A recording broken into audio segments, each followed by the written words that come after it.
नमस्कार मंडळी, आम्ही अगदी कोळी यूट्यूब चॅनल तुमचं सर्वांचं स्वागत आहे। आज आपण करणार आहोत साबुदाणा बटाट्याची चकली।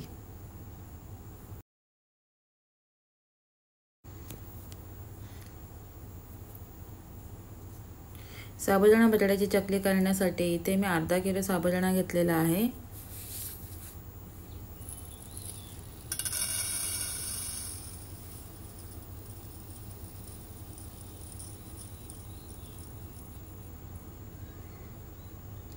साबुदाणा आता स्वच्छ 2 ते 3 वेळा पाण्याने धुवून घेऊया।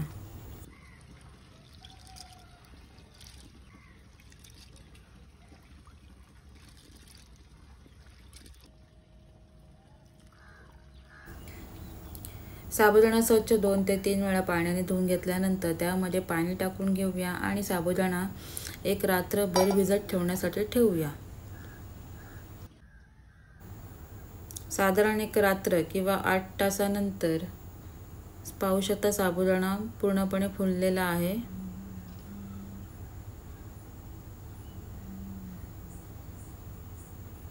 भिजवलेला साबुदाणा आहे तो एका भांड्यामध्ये काढून घेऊया। साबुदाणा एका भांड्यामध्ये काढून झाल्यानंतर त्यामध्ये 1 ग्लास कडक असं गरम पाणी आहे ते या साबुदाण्याच्या वरती टाकून घेऊया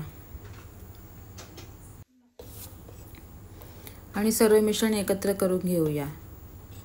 या पद्धतीच्या ऐवजी तुम्ही गॅसवर एक भांडं ठेवून पाणी गरम करून त्यामध्ये भिजवलेला साबुदाणा टाकून सुद्धा 5 ते 10 मिनिटं मंद आचेवर शिजवू शकता, पण इथे मी तसं नाही करत आहे। तुम्ही तुमच्या आवडीनुसार करू शकता। भिजवलेल्या साबुदाण्यामध्ये गरम पाणी टाकून झाल्यानंतर साधारण 2 ते 3 तास ते तसंच एका भांड्यामध्ये ठेवून द्यायचं आहे। अर्धा किलो साबुदाण्यासाठी इथे मी 1 किलो बटाटे घेतलेले आहेत, ते आता उकडून घेऊया। बटाटे उकडून त्यांची सालं काढून घेतलेली आहेत। साधारण 2 ते 3 तासानंतर साबुदाणा पूर्णपणे मऊ झालेला आहे। त्यामध्ये आता जिरे पावडर टाकून घेऊया, चवीनुसार मीठ। इथे मी हिरवं वाटण केलेलं आहे, कढीपत्ता, कोथिंबीर आणि मिरची याची पेस्ट तयार करून घेतलेली आहे। ती पेस्ट या साबुदाण्यामध्ये टाकून घेऊया। त्यानंतर त्यामध्ये उकडून घेतलेले बटाटे आहेत ते खिसून घेऊया।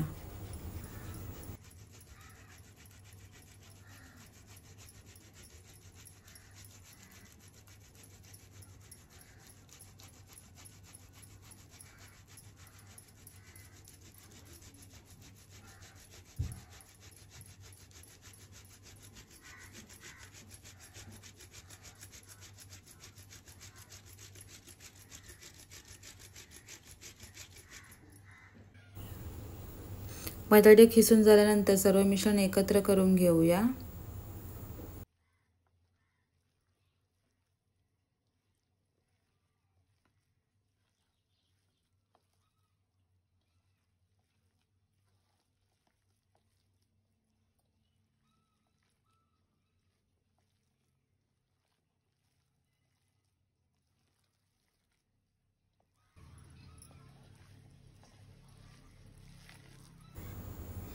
सर्व मिश्रण एकत्र झालेलं आहे। हिरव्या वाटणाच्या ऐवजी तुम्ही लाल तिखटचा सुद्धा वापर करू शकता। इथे मी हिरव्या वाटणाचा वापर केलेला आहे। तयार केलेले मिश्रण आहे ते चकलीच्या भांड्यामध्ये टाकून घेऊया आणि चकली पाडून घेऊया। अशा पद्धतीमध्ये चकली पाडून घेतलेली आहे, तुम्ही पाहू शकता।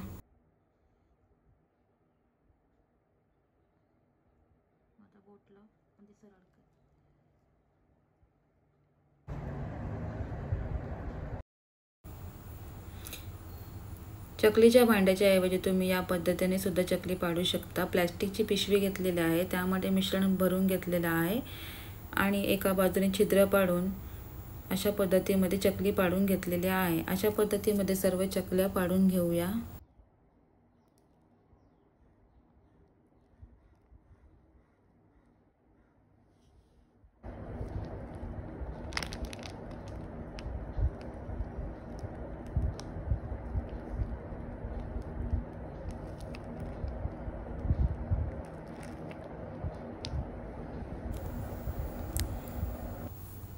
अशा पद्धतीमध्ये सर्व चकल्या पाडून झालेल्या आहेत, तुम्ही पाहू शकता। तयार केलेली चकली आहे ती आता 2 ते 3 दिवस कडक उन्हामध्ये तापून द्यायची आहे।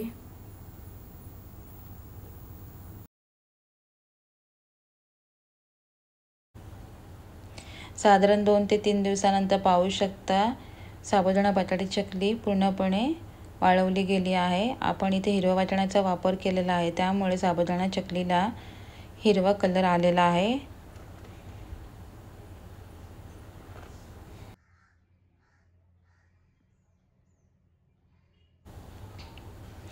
गॅसवर कढई ठेवली आहे, त्यामध्ये तेल टाकलेले आहे। तेल गरम झाल्यानंतर वाळवलेली साबुदाणा बटाट्याची चकली आहे ती या तेलामध्ये तळून घेऊया।